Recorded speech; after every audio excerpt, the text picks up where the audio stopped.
And I know you said not to overlap, but I overlapped and I got some unwanted color on my blonde hair. Do we know by chance how I can get that out? Is it easy to remove from the hair? Is it something that, do you have any answers for that? I know it's a tricky question. Can you tell by my actions that I already have an answer? Okay, I do. Okay, here's what's up.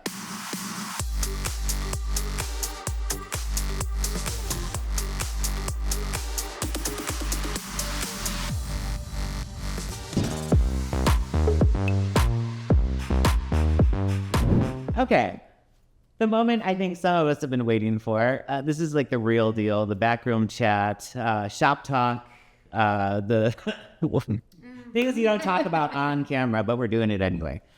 So BLONDME is a huge brand for Schwarzkopf Professional.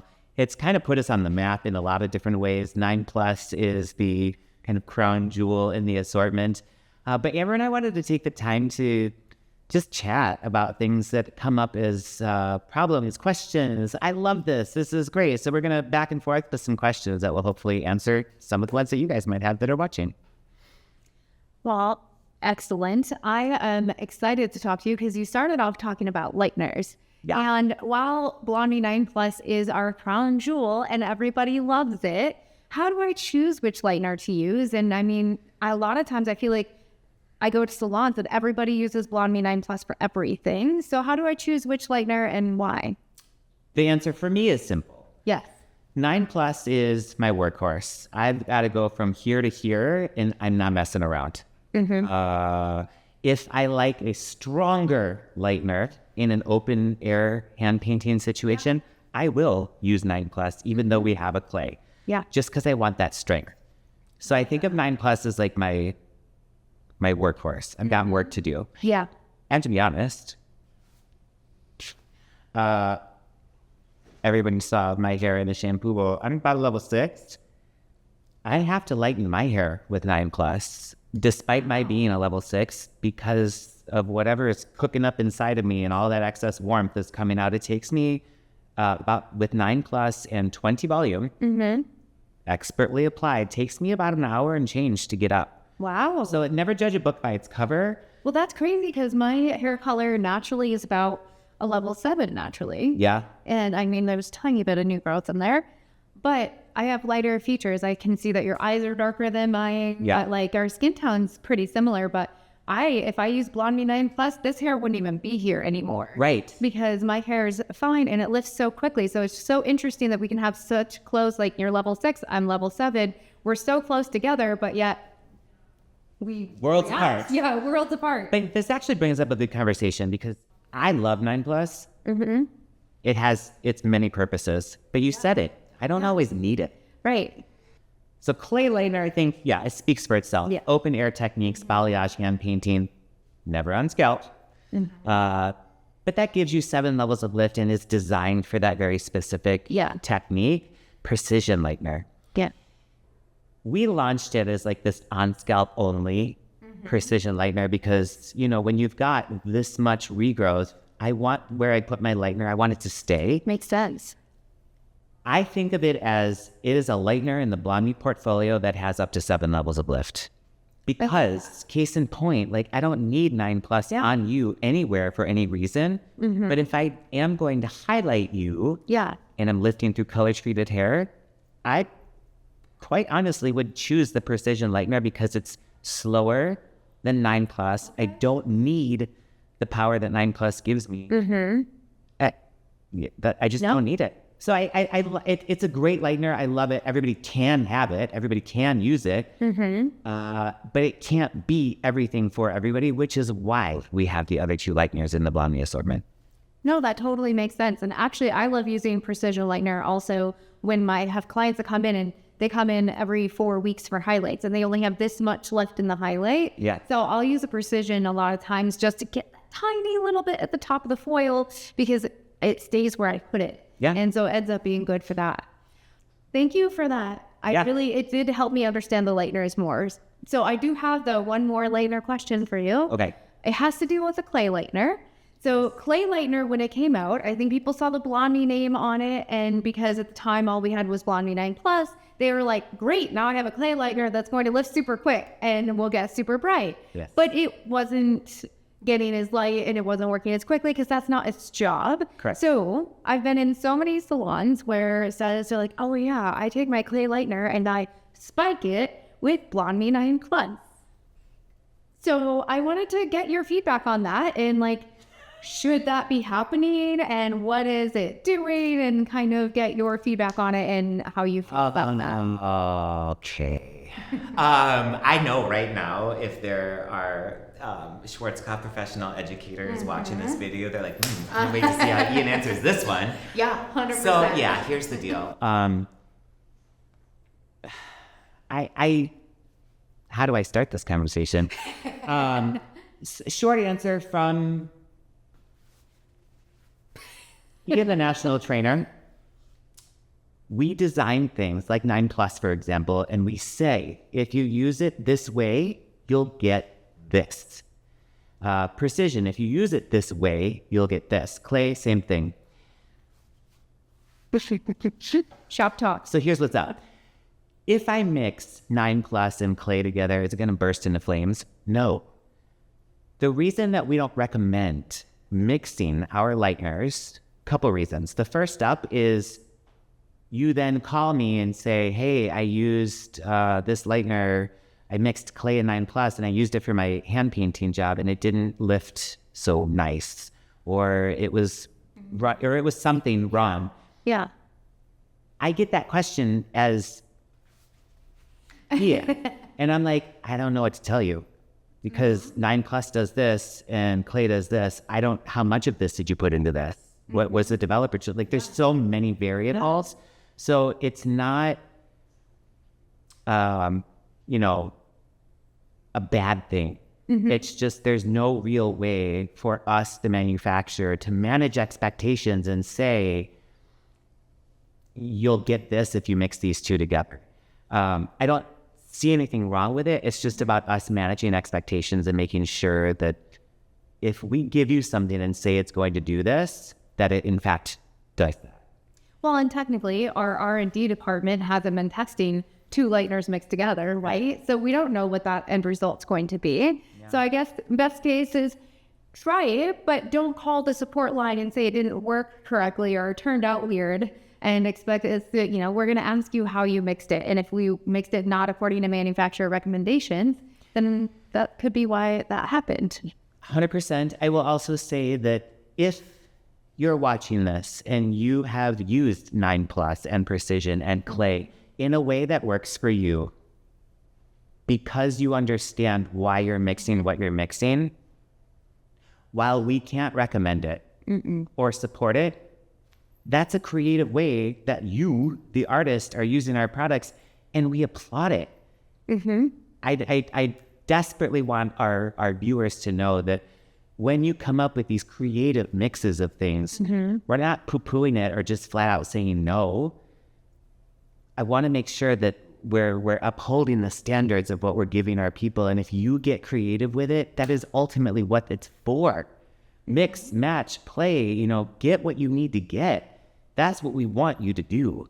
We just want to make sure that we're telling you what something is, how it's designed, and managing the expectations of it. Yes, love that. It was just something I heard so much in the salon. I had to bring it up. Oh, God. I mean, like, some of our influencers and some of our people who do have an online presence are doing a lot of creative mixing. And I mean, that's what we're all about. 100%. Get creative. We're creative people. If you tell me, don't do this, guess what I'm going to go do?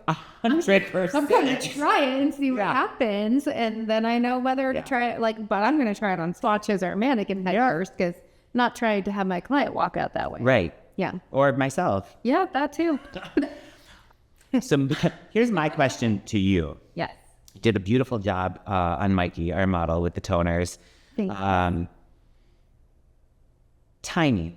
Yes. A lot of people like to use demi-permanent toners, which is technically where the BLONDME toners lie in the categories. Yep. Yeah? 100%. So people like the idea of putting a toner on somebody for 2, 3, 4 minutes. The flash toner. Totally. We've all done 100%. it. Yeah. No lies here. Yeah. Tell me. what happens when you leave it on 2, 3, 4, 5 minutes versus the full 20? Is it good? Is it bad? What are you sacrificing? Yep. There we go. What are you sacrificing when you cut that corner? Number one answer for that, you're sacrificing longevity of your toner. 100%. There are a lot of manufacturers that have flash toners, or maybe it's a toner that you only leave on for 2 to 3 minutes, but guess what? 2 to 3 shampoos and that toner is gone. You won't even see it anymore. So while you can put the toner on and you can only leave it on for, say, 3 to 5 minutes, will you see the same result as if you left it on for 20? Probably. It's probably going to look about the same. It just is going to wash out of the hair a lot quicker. So I would say, as a general rule of thumb, I will sometimes do a little less time on toning when I'm doing highlights at the shampoo bowl, because maybe I don't have 20 minutes for it to sit on. And it's also highlights. So when it does start to fade out, it's not as noticeable. But if I'm doing a bleach and tone, like what we did for Mikey today, there's no way I'm skimping on the timing. I'm 100% leaving that on for the full 20 minutes because I need that to last. I mean, yeah, do I want him to come back and spend money on toners? Sure. But if he comes in, gets a toner, and 2 days later it's gone, he's not going to want to come back and keep paying money for the toner. So I'm going to do what I can to give it the most longevity, and that's leaving it on for the full 20 minutes. I mean, for us hairdressers, since we're in the back row right now. Yeah, I mean, I have had a toner fade, slip out of my hair really quick, but that's why I love the toning drops, because then I can kind of just I'm in the shower and the everything shower. Like there's Tuesday morning before work showers, and then there's the Sunday everything shower. That's when I do my toning drops. If I have to brush my teeth or do my little wash job business, I'll put my toning drops in and stay in the shower and do that. But for me, it would be a shave the leg day. Shave the leg day. Mm-hmm. Yeah. But I love that we have so many options, whether it's care in the purple shampoos, which we have in another video, or the toning drops. I mean, there's so many options that we have in the portfolio in total, SKP, but BLONDME specifically with our toners. BLONDME does a beautiful job of having take-home products that I can use to maintain the toners that I have, which I love. But still in a bleach and tone, I'm not going to skimp on the front end, but especially when it comes to somebody like you who likes to change it up, I'm going to love that. It's amazing. Good. Well, while we're talking about toning, I kind of wanted to talk a little bit about bleach and tone shades, because I know we touched base on it, but I guess my question is, because I've had this question in the past, so say I've done bleach and tone shade in my lightener. Any lightener, you've got bleach and tone in there. Its goal is to get rid of warmth on the way up. If I take that lightener with bleach and tone, run it over something that has already been pre-lightened, will it deposit violet, ash, matte? It could. Yeah. How do I get rid of it? I have a secret. Oh, I love secrets. It's a trick. I don't know if it's a legal trick, but that's why you're here, aren't you? This is shop talk, right? Yeah, this is the back room. But notice how my hat is on right now. Yeah, we're basically in the back with our hats. Oh no, this is Ian. Oh yeah, that's true. That's true. Maybe we should both do this for right now. So, if by chance you have a little bit of over deposit from a bleach and tone on previously pre-lightened hair, something you can do as a quick fix is to take lightener of choice, Precision, 9+, whatever. Mix it either with some water or with our lowest volume developer, the 7 volume. Mix it up and just put it where it's overlapped, right there at the bowl. There's no need for alarm and taking the client back to the chair or whatever. If it's just a little boop boop. I like a lightener powder with some water just to kind of budge that over deposit away. And if it's a thicker over deposit, the lightener you were using without bleach and tone and a 7 volume is a great way to just kind of... So almost like a bleach cap, essentially? A focused bleach wash. Yeah. Love that. Well, speaking of bleach and tone shades, while we're on that topic, do we have any sort of manufacturer recommendations on how long that effect is going to last in the hair? Bleach and tone? Yes. Or is it just based on porosity? Because obviously when we're talking toners, that's sitting on the outside, but also going slightly into the hair cuticle. But we're putting this in a lightener. And so I just want to talk about like, where does that live? And like, how long is it going to last? You just sparked me. Yeah. Because I love this. Hi, it's me again. Remember me? I will say this. Bleach and tone is a beautiful thing because it acts, well, it does have to work for you. It does. That you don't have to do afterwards with toning because it's kind of like a pre-tone built in. How long does it last? Really depends on the porosity of somebody's hair. Okay. Yeah, no, makes sense. I mean, there's not, like, we could give you a number of shampoos. Yep. But think about it. Where do you live in the country? Is your water hard or soft? Is your hair curly? Is it textured? Is it porous? Is it bleached? I mean, there's so many variables. How often do you shampoo? Do you use hot tools? Correct. All those things. Yeah. So I love bleach and tone as like that built-in pre-tone. What I think is like the most phenomenal combination ever is bleach and tone, and then just like a glossy glaze of either a toning drop or one of the pastel toners over top to really kind of lock that moment in so that you get some more longevity from it. But specifically how long bleach and tone lasts in the hair is kind of a moving target. Love it. Well, and the last thing on bleach and tone, and we're on it. So you're adding something to your lightener, but in some cases that can make it so I don't have to tone, because especially with the trend right now of kind of almost raw lightener without, much of a toner, I can achieve that with bleach and tone. How would I charge for that in a salon to make up for the product that I'm using it? Do you have any ideas? I might have one. With bleach and tone? No, with bleach and tone, because you're not using as much as you would a toner. And I can give an idea of something I thought of and run that by you, but like, we're still buying an extra product to put in. So would you charge it as like a slight toner? Would you just do a slight add-on charge? That's a really good question, because I'll tell you where my mind goes. Yes. If I'm adding this in to set myself up for success after, that's part of my process that you wouldn't have to pay for.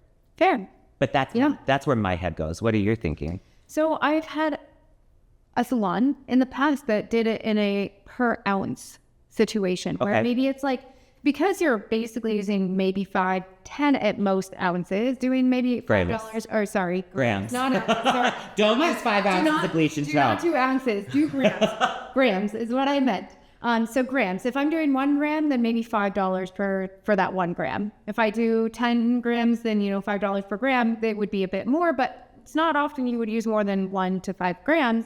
So you're looking at $5 to $25 max add-on. Yeah. And so just kind of wanted to pick your brain on that, because I figured different people are going to decide not to charge it because it's helping me out, and other stylists might be like, I want to get my money back. This also brings up a really good topic that I don't think we hit in the video, which I'm glad we're hitting now, is really at the end of the day, if you've looked in the BLONDME swatch book, which we have next to Amber, there is a chart in there that basically explains how to mix our bleach and tone.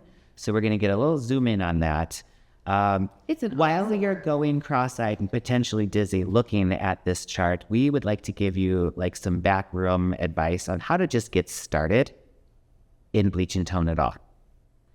About a scoop of your lightener of choice, could be 9+, could be precision, could be clay. We're recommending to get started about 1 to 5 grams. In childish terms, like of the tube. Not a big, but just like a little, so about 1 to 5 grams in a scoop of lightener is just a great way to start. There is a very specific way that you can measure this by the gram based on the lightener, the amount, the developer choice, or whatever. I'm a for real hairdresser like you, and I'm not gonna do that in the back room. So if you get started with bleach and tone, it's a beautiful tool. About a scoop of lightener, 1 to 5 grams, or into the bowl, add your developer. It's a beautiful thing. I have found with finer hair texture, 1 to 3 is great. Even better. And on a coarser texture, maybe 3 to 5. Love that. Yeah. And that seems to be a sweet spot for me. Okay. I love that. I mean, it's so much easier to think scoop 1 to 5 grams. Easy. Done and done. Now, I just asked you a bunch of questions about bleach and tone, so I think it's your turn. Okay. What is your favorite toning combination in BLONDME? Well, this is fun because the toning combinations that I like are dependent on what I'm trying to achieve. Okay. So in BLONDME, we do have a new color that we came out with called Peach Sorbet. And I actually love to play with Peach Sorbet. I have actually done a color melt where I did Peach Sorbet by itself on just the new growth. But then for mids and ends, instead of using clear to dilute it, I use my ice to dilute it. Oh. Right. And so if we think of what ice is, it's going to soften. It's got almost a hint of a smoky, right? It's got that kind of violet-y tone. And so it really just kind of softened the peachiness and gave it this, I don't know, really iridescent peachy color. It was really beautiful. It just kind of took you from a like kind of what you have. Yeah, kind of. It's not the formula. Right, it's not the formula. Shocker, yeah. We have a peach sorbet lover over here. Right? Peach sorbet lover. But that's in a redhead situation. Plus, to be fair, I do actually love using peach sorbet as a glaze over my copper clients. It is gorgeous as a glaze, and it really locks in that red and allows it to stay longer. Yeah, but when we're talking favorite formulas for toners for blondes, my favorite toner is ice and sand equal parts. For the most natural blonde toner, they are gorgeous. It's not too warm, it's not too cool. It's that perfect blonde that you're looking for. Would you even go so far to say is it's almost like a frosty beige? I would say it's a frosty beige for sure. Now, if I'm looking for more of a butter blonde, then I would take Stand and Biscuit together. Yes. And that's going to give me a little bit of richness, but then add just a tiny little bit of ice because I want to have a little bit of coolness to it as well. Because while butter is warm, I like to play with warm and cool tones together. Yeah. So I would say most of your formula would be biscuit and sand equal parts, and then mix in just a few drops of ice into it, and it gives you just a slight iridescent to that butter blonde and modernizes it a little bit. We're seeing a lot of warm and cool right now, whether it's like warm and cool separately on the head or mixed together. Yeah, same formula. It's becoming very on trend for sure. Very on trend. Now, I do want to kind of bring another deep toner into the mix because milk chocolate has become one of my favorites for shadow rooting. Yes, my blondes. And so I like to shadow root with my milk chocolate and then keep that milk chocolate, but mix in a pastel toner into it for the mid strand. So if I want to keep it on the cooler side, I can mix milk chocolate with my ice or ice iris, or maybe I mix the milk chocolate with biscuit and keep that warmth, or even brown mahogany. And then for the very ends, I can use either biscuit by itself or my brown mahogany by itself, something in the pastel series for the end. So then melting from milk chocolate into milk chocolate mixed with a pastel toner and then pastel toner on the end. Nice. It's one of my favorites to do. And if you guys are still watching, earlier in the segment of BLONDME, Amber did a really cool technique where she applied ice to our model root to tip, then went back. Didn't rinse anything. Nope. Went back in to do biscuit as a shadow root, knowing that the ice would dilute for this. It's a beautiful thing. You have to, click back on that chapter to find out. 100%. Check that out. I actually use that technique a lot when I'm color melting and shadow rooting because just having that ice already on the hair is diluting my deeper formula and makes it so that my shadow root's not as intense. Well, and it's easier to blend out a line. 100%. Taking that comb and just smoothing that right through like butter, it makes the color melt just completely seamless. And I don't have those moments where, I went way too dark on this shadow root because I have a diluter already on the hair. That scares me. I know. I don't love doing the shadow root first and then trying to get my lighter formula and pull that out. Yeah, it's not good. So if you just, hot tip, if you want to watch that video, is just apply your toner you want for the ends all over everything before going in with your shadow root. Then you don't run into the accidentally having the ends touch the new growth too. And then I now have milk chocolate on the ends and I don't want it there. Yeah. So it gives me less error. Okay. Stylist behind the chair. I love it. Yay. I think is there more significant there or can we? No, I think it's time to move on to something else. I mean, you asked me a question. I think it's only fair that I ask you something. Okay. Yeah. I just wanted to know, we have lifting creams in the BLONDME range. Yes. And they give up to 5 levels of lift. Yes. In IGORA Real, we have on our high lift series, the 12 series gives us up to 5 levels of lift. Why might I choose a BLONDME lifting cream versus a IGORA Real 12 series? I get that question a lot in salons. And so I thought, while we're here talking about BLONDME, I would ask you that question. Okay, fair enough. We've got high lifts. We've got a lot of them. Separated between 2 different brands. The 12 series is part of IGORA Royal, and the lifting creams as part of the BLONDME lineup. First up, just the pigments, the tone directions are going to be different. Okay. While some might be similar, for example, lifting ice and like IGORA Royal 12-1 or 12-11 are going to be in the same kind of mindset as to why you would choose both of those, because they're going to cancel out yellow. Pigment tone direction is different, but I'd say ultimately, if I'm a salon that doesn't carry BLONDME, I have a way to get my clients blonde and toned in one step, aka the high lifts. Opposite is true. Maybe you're a salon and you've just taken in BLONDME as a supplemental brand to whatever else it is you're using. Within BLONDME, we want to make sure that you can kind of nail any need that a blonde client would have as they come in, whether that's lightening, toning, lifting, blending. We want to make sure that the BLONDME is this complete system that you can achieve everything you need to on a blonde with BLONDME, regardless of what else you have in your salon. Perfect. So what you're saying is, if I used a different color brand in my salon, but I wanted a premium BLONDME brand,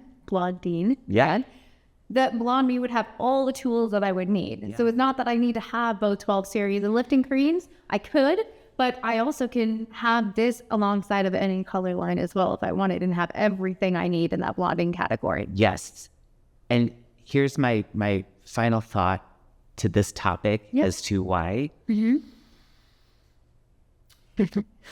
If you're watching this, I would imagine you have blonde clientele. I mean, I would say if you don't have blonde clientele, I'd be very surprised. Right. But let me ask the people who are watching this.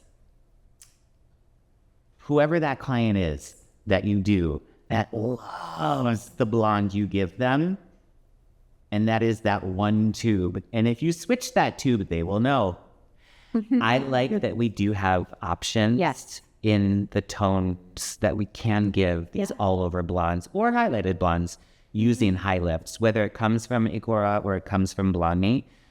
You see everything on a blonde. Everything. And so tone and specific tone and how they feel that their blonde looks out in the world is so important, that you need those options. So you have your backup. So if I can't get this, I have this. I love that. That's amazing. That was the last question that I had for you. Do you have any more questions for me at this point? I don't have any more for you. However, if the people who are watching our BLONDME video, if you have more questions, please feel free to drop them in the comments. Our social media and digital team is always on top of the feedback that we get from these videos, and we hope that you're finding these very useful, and we are always here to answer your questions for you. I think that just about takes us in our shop talk of BLONDME 2 minutes. Absolutely. And any additional questions, just remember Instagram and Facebook are there for you as well. Instagram at Schwarzkopf USA, and you can DM us there anytime. And Facebook, it's Schwarzkopf Professional USA. So we hope to see you there as well.